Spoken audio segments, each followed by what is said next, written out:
Iran যুদ্ধেই শেষ Israeli সেনাবাহিনীর budget, অর্থসংকটে Tel Aviv. ইসরায়েলের ৫ কর্মকর্তার বিরুদ্ধে আইসিসির গোপন গ্রেপ্তারি পরোয়ানা। ইউরেনিয়াম হস্তান্তরসহ ইরানকে ৫ শর্ত দিল যুক্তরাষ্ট্র। ঈদের আগেই ফের হামলা হতে পারে ইরানে।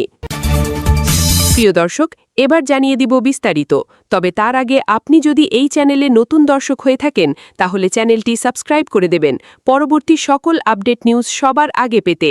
এবং আপনি যদি নিরীহ ইরানিদের ভালোবাসেন তাহলে আই লাভ ইরান লিখে বিশ্ববাসীকে জানিয়ে দেবেন। এবার বিস্তারিত। ইরানের বিরুদ্ধে যুক্তরাষ্ট্র ইসরায়েলের যৌথ যুদ্ধে বিপুল ব্যয়ের কারণে ইতোমধ্যে ইসরায়েলি সেনাবাহিনীর ২০২৬ সালের পুরো সামরিক বাজেট শেষ হয়ে গেছে বলে জানিয়েছে হিব্রু সংবাদমাধ্যম ইসরায়েল হায়ম। রোববার প্রতিবেদনে বলা হয়, অর্থ সংকটের কারণে একাধিক যুদ্ধ পরিচালনায় হিমশিম খাচ্ছে ইসরায়েলি বাহিনী। ২০২৬ সালের জন্য ইসরায়েলি সেনাবাহিনীর বাজেট ছিল ১১১ বিলিয়ন শেকেল। মাথাপিছু সামরিক ব্যয়ের হিসাবে যুক্তরাষ্ট্রের পরেই বিশ্বের সবচেয়ে বেশি ব্যয়কারী দেশ ইসরায়েল। চলতি বছর ইরানের সঙ্গে ব্যয়বহুল সংঘাতে জড়ানোর পাশাপাশি ফিলিস্তিন, লেবানন ও সিরিয়াতেও যুদ্ধ চালিয়ে যাচ্ছে তেল আবিব। ২০২৩ সালের ৭ অক্টোবরের পর থেকে গাজায় চলমান সামরিক অভিযানে প্রতি মাসে কোটি কোটি ডলার ব্যয় করছে ইসরায়েল। এতে এখন পর্যন্ত ৭২,০০০ ফিলিস্তিনি নিহত হয়েছেন এবং ১,৭২,০০০ আহত হয়েছেন বলে প্রতিবেদনে উল্লেখ করা হয়। সামরিক বাজেট ফুরিয়ে যাওয়ায় ট্যাঙ্ক মেরামত, সামরিক প্রশিক্ষণ, অভিযান পরিচালনা ক্ষমতা ও বিভিন্ন স্থাপনা নির্মাণে বড় ধরনের প্রভাব পড়বে বলে আশঙ্কা করা হচ্ছে। এমনকি সামরিক শিল্প কারখানার উৎপাদনও বন্ধ হওয়ার ঝুঁকি তৈরি হয়েছে। প্রতিবেদনে আরও বলা হয়, সেনাবাহিনী রাজনৈতিক নেতৃত্বকে স্পষ্ট বার্তা দিয়েছে। বার্তায় তারা জানিয়েছে, লেবানন, গাজা, পশ্চিম তীরসহ বিভিন্ন ফ্রন্টে সেনা উপস্থিতি ও অভিযান কমাতে হবে, নয়তো বাজেট বাড়িয়ে ১৭৭ বিলিয়ন শেকেল করতে হবে। আন্তর্জাতিক অপরাধ আদালত আইসিসি ইসরায়েলের ৫ কর্মকর্তার বিরুদ্ধে গোপন গ্রেপ্তারি পরোয়ানা জারি করেছে, জানা গেছে। রোববার প্রেস টিভির প্রকাশিত একটি প্রতিবেদনে বলা হয়, অভিযুক্তদের মধ্যে ৩ জন রাজনীতিবিদ ও ২ জন সামরিক কর্মকর্তা রয়েছেন। তবে পরোয়ানাগুলো ঠিক কবে জারি করা হয়েছে তা স্পষ্ট নয়। আইসিসি অনেক সময় প্রথমে গোপন গ্রেপ্তারি পরোয়ানা জারি করে, পরে তা প্রকাশ করে। এ বিষয়ে তাৎক্ষণিকভাবে আইসিসির পক্ষ থেকে কোনো আনুষ্ঠানিক মন্তব্য পাওয়া যায়নি। এর আগে ২০২৪ সালের নভেম্বরে গাজায় যুদ্ধকর্ম ও মানবতা বিরোধী অপরাধের অভিযোগে ইসরায়েলের প্রধানমন্ত্রী বেঞ্জামিন নেতানিয়াহু এবং সাবেক প্রতিরক্ষামন্ত্রী ইয়োভ গালান্তের বিরুদ্ধে গ্রেপ্তারি পরোয়ানা জারি করেছিল আইসিসি। গাজায় পশ্চাব্য যুদ্ধকর্ম তদন্ত শুরু করার পর থেকেই আইসিসিকে বিভিন্ন ধরনের চাপ ও হুমকির মুখোমুখি হতে হয়েছে বলে প্রতিবেদনে দাবি করা হয়েছে। আইসিসির প্রধান প্রসিকিউটর করিম খানকে ইসরায়েলি কর্মকর্তাদের বিরুদ্ধে জারি করা গ্রেপ্তারি পরোয়ানা প্রত্যাহার করার জন্য চাপ দেওয়া হয়েছিল বলে জানা গেছে। অন্যথায় তাকে এবং আইসিসিকে ধ্বংস করা হবে বলে হুঁশিয়ারি দেওয়া হয়। উল্লেখ্য, ২০২৩ সালের অক্টোবর থেকে গাজায় ইসরায়েলের সামরিক অভিযানে এখন পর্যন্ত ৭২,০০০ মানুষ নিহত হয়েছেন বলে প্রতিবেদনে উল্লেখ করা হয়েছে।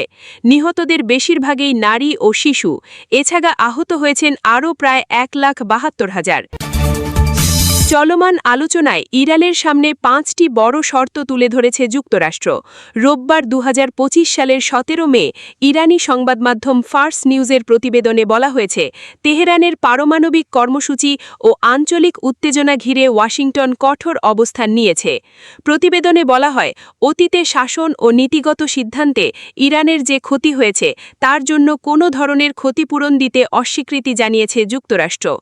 এছাড়া আলোচনার অংশ হিসাবে ইরানকে ৪০০ কেজি ইউরেনিয়াম যুক্তরাষ্ট্রের কাছে হস্তান্তরের দাবি জানানো হয়েছে বলে প্রতিবেদনে উল্লেখ করা হয়েছে।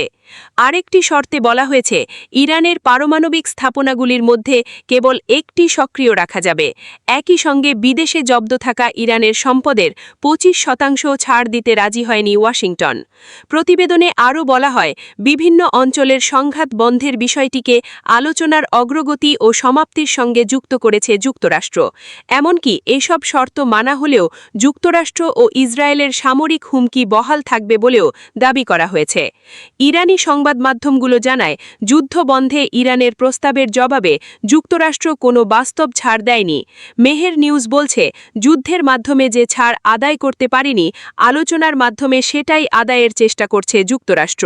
এতে আলোচনা অচলাবস্থায় পড়বে। যুক্তরাষ্ট্র ইসরায়েল ইরানের বিরুদ্ধে আবারও সামরিক অভিযান শুরুর প্রস্তুতি নিচ্ছে বলে জানিয়েছে নিউ ইয়র্ক টাইমস। শনিবার এক প্রতিবেদনে এ দাবি করা হয়। সূত্রের তথ্যানুযায়ী ঈদুল আজহার আগেই এই হামলা হতে পারে। প্রতিবেদনে বলা হয়েছে, আগামী সপ্তাহেই ইরান নতুন হামলার মুখে পড়তে পারে। মার্কিন প্রেসিডেন্ট ডোনাল্ড ট্রাম্পের উপদেষ্টারা সম্ভাব্য নতুন হামলার পরিকল্পনা প্রস্তুত করেছেন, যদিও এখনও চূড়ান্ত সিদ্ধান্ত নেননি ট্রাম্প।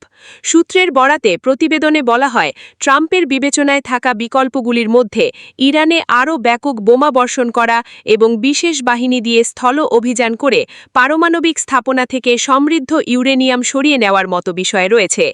এর আগে মার্কিন সংবাদমাধ্যম এনবিসি নিউজ জানায়, যুদ্ধবিরতি ভেঙে গেলে সম্ভাব্য নতুন অভিযানের নাম অপারেশন স্লেজহ্যামার রাখার বিষয়টি বিবেচনা করছে পেন্টাগন।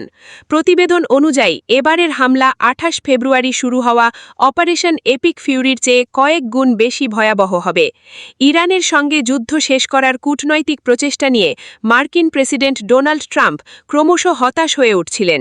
এই সময় ট্রাম্প প্রশাসনের কর্মকর্তারা ঘনিষ্ঠভাবে বিষয়টি মনিটর করছিলেন।